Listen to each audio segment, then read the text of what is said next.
Hello and welcome to Where Parents Talk TV. My name is Lianne Castelino. Our guest today is a mom of two who's also a career coach. Sabrina McTaggart provides specialized career counseling for youth and young adults aged 15 to 24, and she is based in Ottawa, Ontario. Sabrina, it's so great to have you. It's a pleasure to be here. So I find what you do really interesting, and I'm thinking you must as well. I wanted to start by asking you, what are some of the major sort of trends that you have seen in your space prior to the pandemic in the last few years? I think the thing that I hear most commonly is I want to help my son, I want to help my daughter, I just don't know how. I have so much that I've learned, but I just don't know how to communicate that to my child in a useful way. The other thing I notice is that we all remember what we were like as teenagers. Well, the teenage years are a time, and the young adult years are a time when children are naturally separating from their parents. And that means sometimes the lines of communication are not that open. And parents will say things like, he just won't listen to me. And I have all kinds of important things to say to him, and he just won't listen to me. So that's something I hear. The other thing I've noticed sometimes is parents have their own preconceived ideas about what a good career is.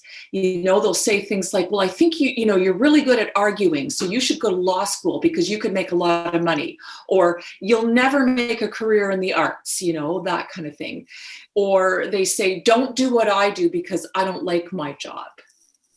Yeah. So there's so much to break down there, because ultimately I think what you've described in those 3 points is the communication and the relationship between parent and child, and then the unknown factor about a career choice or the passion that they have for whatever it is. And so it's that self-discovery process as well. So how do you go about instructing or supporting parents and their children on this in this process? Mm-hmm. The first and most important thing is accept your child for who they are. Honor their uniqueness. They are not a miniature version of you. They have their own skills, their own natural aptitudes, their own things that they're interested in. So accept them for who they are.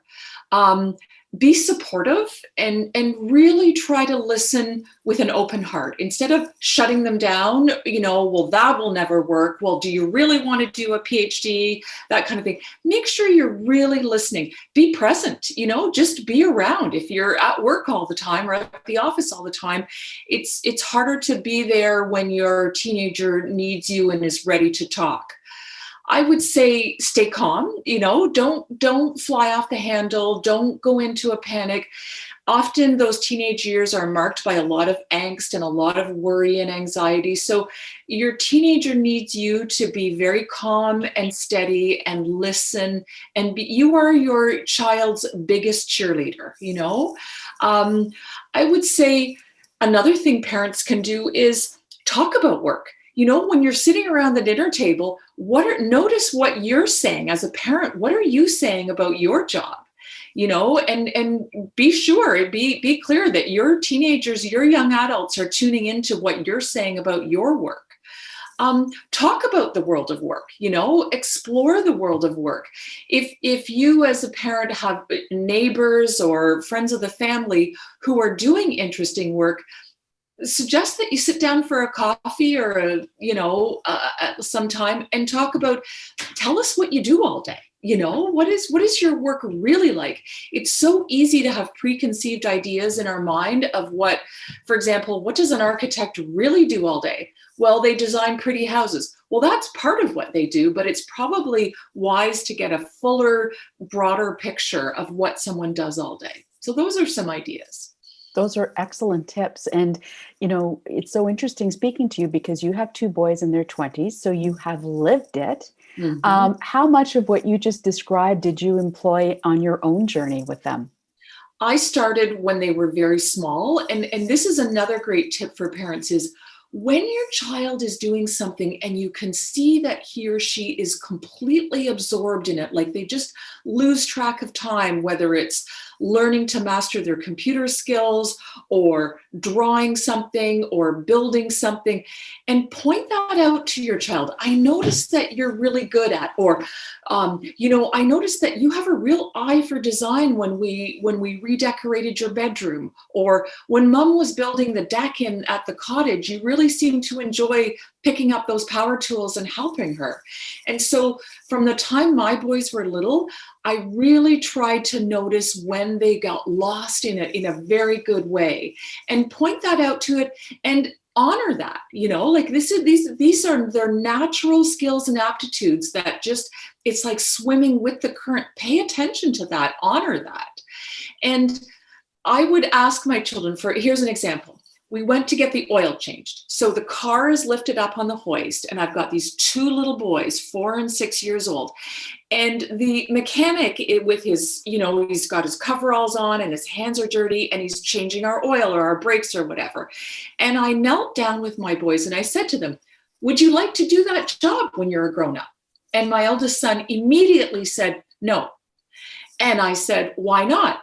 And he said, I don't know. And I said, let's think about it. Why don't you want to do that? And he thought about it for a little bit and he said, I don't want to get my hands dirty all day.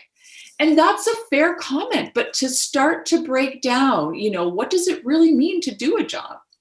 And talk about the world of work, talk about people's jobs. It's very interesting how you phrase that, because our kids don't know what they don't know in many respects. So they're counting on us, even though they're probably not going to ask us for our help outright, to point those things out that you've just mentioned. So, in terms of supporting a young, a teen or a young adult's passion, because this is something I hear from a lot of parents on a regular basis, is like, I don't know what to do to help him or her discover what their passion is. Yeah. You've mentioned some tips there. Are there any other things specifically that parents can do? Absolutely. Start early, start very early.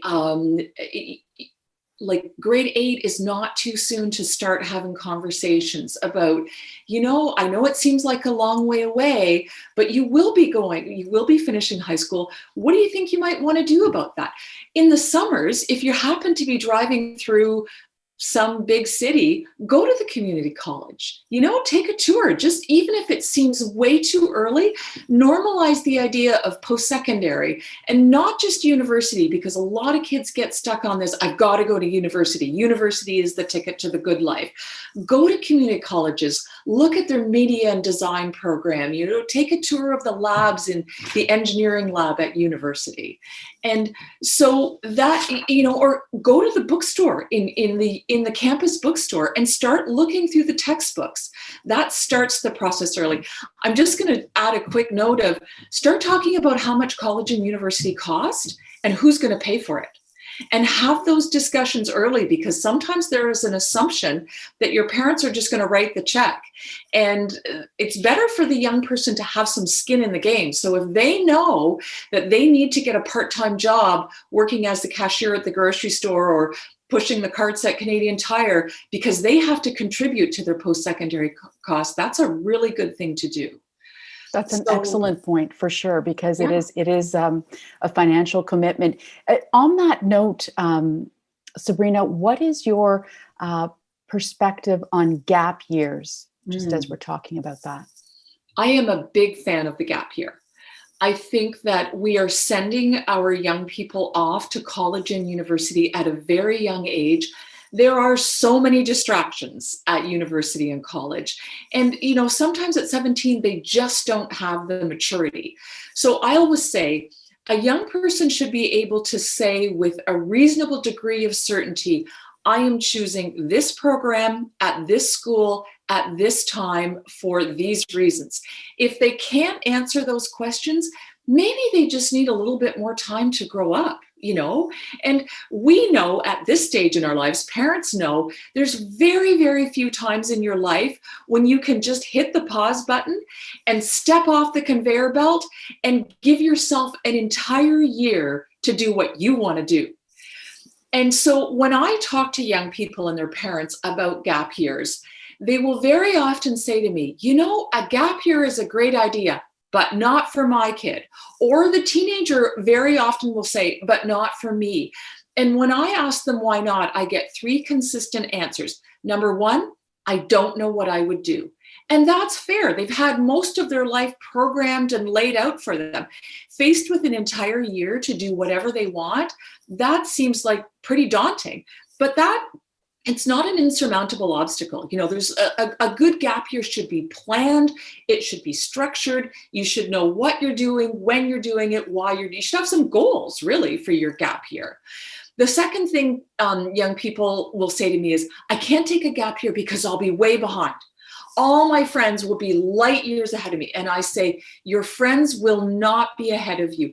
So many young people are heading off to campuses and they're just they're struggling through it, basically. They're just barely getting by and they don't know why they're there. They may not even like their courses, but they don't want to be a quitter, so they don't quit.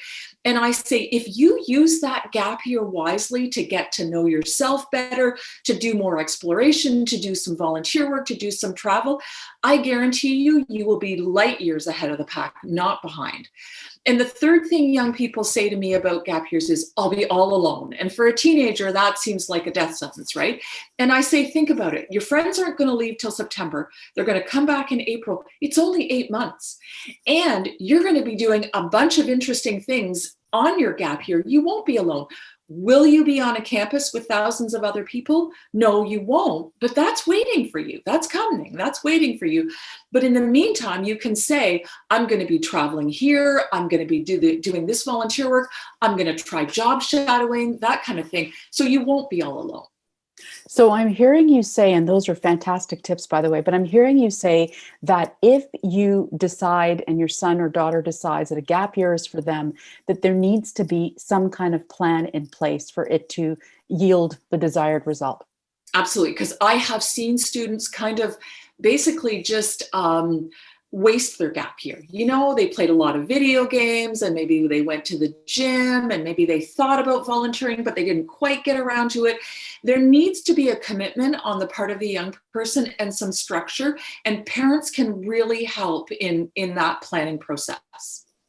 What do you say to parents who say, you know what, my child is not cut out for a gap year, because if they were to be away from the academic environment for that amount of time, it would take them forever to get back into the whole mindset of being a student? Right. I hear that one a lot too. If your young person's desire to go to post-secondary is so weak that taking a year off is going to extinguish it completely, then maybe you need to rethink their post-secondary plans in the first place. But usually what happens on that gap year is, I think a gap year should be self-funded. In other words, your parents are not writing a check for you to go backpack in Europe. You're going to work and earn some money in order to fund your travel. Well, what does that mean? It means if you're going to work, what kind of work can you do with just a high school degree? It's entry level, it's basic, it's usually boring work. But that working away at that boring minimum wage job provides fuel for the fire of going back to school. It's like, well, geez, I don't want to be working in this crappy job at, some coffee shop or fast food joint for the rest of my life. And then there's a deeper, richer understanding. This is why I must go to college or university. It's interesting because the whole world of careers, whether you're talking to a young person or, somebody who's established and a bit more sort of experienced, has just been set on its head as we live through the knowledge economy, the impact of technology. I'm curious, what has been the impact of the pandemic on what you do and on people's decision making, whether it's the student trying to decide or the parent trying to figure out how to support their son or daughter? I think the pandemic, something that I'm seeing is there's a desire for certainty. I want to go to medical school. I'm going to be a doctor, or I'm going to be a lawyer because I want something that's straight and linear. High school, check. University, check. Law school, check. And they want a straight, clear, linear path. The truth is, and the pandemic has taught us this, there is no certainty. Ambiguity and careers are very dynamic. Many successful people who have had rich, interesting careers will say things like this. My career path was very circuitous. It was a winding road. Inherent in that circuitous path is a lot of uncertainty and a lot of ambiguity. And each of us has to become comfortable with that uncertainty. And what I say to the clients I work with is, you're smart, you're hardworking, you're on the cusp of getting a great education, you're not going to be homeless living under a bridge, and so if you apply yourself, if you work hard at this, you're going to have a career. It doesn't mean that every step of your career is going to be stellar. There might be some twists and turns along the way that didn't work out as well as you hoped. But learn to be comfortable with some uncertainty. You've provided some excellent tips, certainly for parents and what parents can focus on. But I'm curious, what would you say, and what do you say to the students themselves about what their responsibility is in terms of them discovering what they're good at, what they're passionate about, the road that they want to take, the plans they want to make, and the structure they want to, include in their life? What I say to them over and over again is, your perfect career or a great career is not going to magically reveal itself to you. This is a very active process. You have to hunt it down. And you have to engage in that process. And that's not easy. It's actually, for some people, it all falls into place. Like, they knew from the time they were 9 years old, I want to be an orthodontist. But for a lot of us, it's a long process. It doesn't happen all at once, and you have to actively engage in it. And that means fostering a lot of self-awareness. Who am I? What am I good at? What's out there that might be a good fit for me? Nobody comes to work with me and says, I think I want to hang drywall for a living. Everybody wants an interesting career. So there's a lot of pockets of interesting work happening out there in Canada, but you have to go look for them. And that means starting early and making it a very active process. A lot of parents struggle with, let's say, their kids' lack of motivation to take initiative in what you just described. That is something I hear a lot. And it's just not just confined to one age group. It's kind of spread across that entire spectrum of, 15 to 24 kind of thing. Any advice there for those parents? Yeah, I think the word, that lack of motivation, maybe there's an underlying mental health issue that needs to be addressed. But really, they're on the cusp of, they're making that transition from being in the world of being a kid and protected and supported and all the bills paid. They're making that transition into the world of being an adult. We do not do our young people any service by continuing to protect them and pay all of their bills.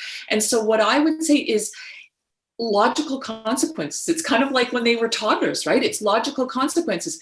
If you want a cell phone, you're paying for it. And there's nothing like the bracing reality of that monthly cell phone bill arriving every single month for that young person to get motivated, because they don't want to be without their device. So, if you want to go to university, send the message early. You're going to be paying for a portion of that. Let's sit down with a spreadsheet and draw up a budget so you know what you're responsible for.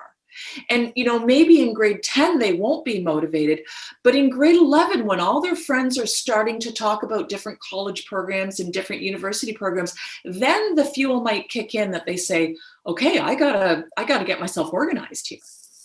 And be ready to walk that journey alongside them. Yeah. Because even though they might be pushing us away, deep down, they need us. They want our support.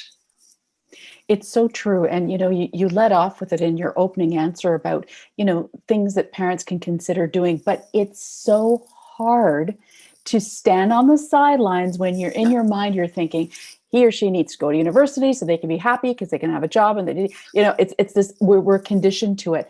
Added to that now, as you well know, is the uncertainty and sort of question marks around the future of work and what that looks like. And there's been studies and all these different things that we read about on a regular basis. What do you say to people who are intimidated when they think about it that way, especially parents? My son or daughter needs to get a university degree because they need to be doing X, Y, and Z. Mm-hmm. Well, first of all, there's a whole lot of young people heading off to university when they really shouldn't be, and there are many. Remember, parents need to repeat this over and over again. There are many paths to success. Many paths to success. And everybody can cite the electrician or the plumber or someone in a skilled trade who's making $100,000 a year, while that graduate from some, university program is struggling to find their way. So that's one thing. And the other thing I would say is, remember, baby steps. I always say to my clients and to their parents, you only have to do this one step at a time. That's all you have to do. So maybe the only step you're going to do is research an interesting career. And when I say research an interesting career, it'd be finding out, what do you do all day in this job? What do you get paid in this job? What kind of schooling do you have to do to prepare for this kind of work? What's happening in the labor market? Use the internet, and if you don't feel like reading, go to YouTube. There is, you can type in, maybe your son or daughter is interested in being a social worker.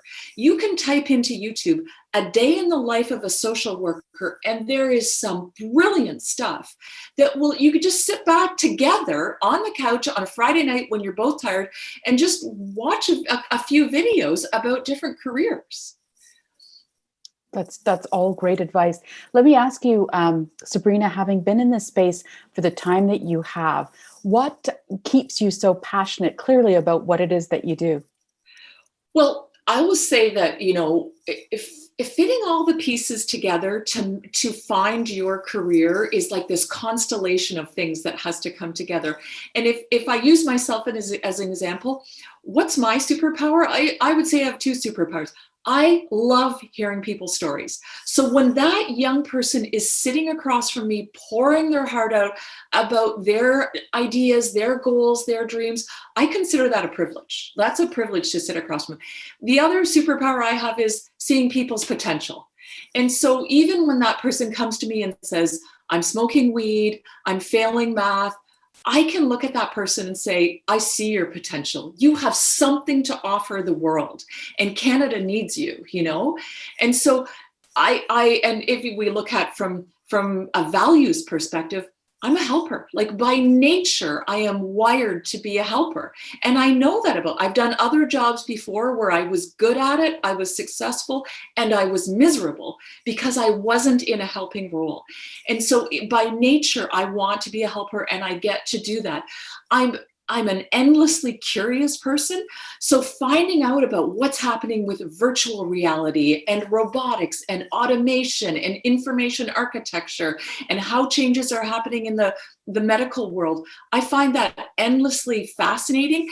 And sending off interesting articles to my clients about, hey, have you thought about this sector? And here's a really cool video about, how they're using robotics for telemedicine or something like that. So it ticks a lot of the boxes. And that's exactly what young people need to do, is set up a list of criteria of what are the boxes I need to tick to find a career that's a good fit for me. You've said so many incredibly important things and provided so many great tips. I'm wondering, is there anything else that you'd like to add that maybe I haven't asked you in the space of how parents can support their kids with career decision? I would say have a lot of faith in your son or daughter, have a lot of faith in them. And when they lose faith in themselves, maybe school's not going so well, or they feel discouraged about climate change or something like that, have a lot of faith in them and let them know there is a niche for everyone in the world of work. You just have to work to find your niche. And you're going to spend many, many decades at work. It's worth trying to figure this out at a young age. You will not get it figured out all at once, but at least if you understand the process, you're well on your way, and you're setting yourself up, instead of being miserable at work, you're setting yourself up for what I would call career satisfaction. Sabrina McTaggart, thank you so much for your time. All kinds of wonderful tips for parents and their children to consider with respect to the future and their career choices. Thank you. It was a real pleasure.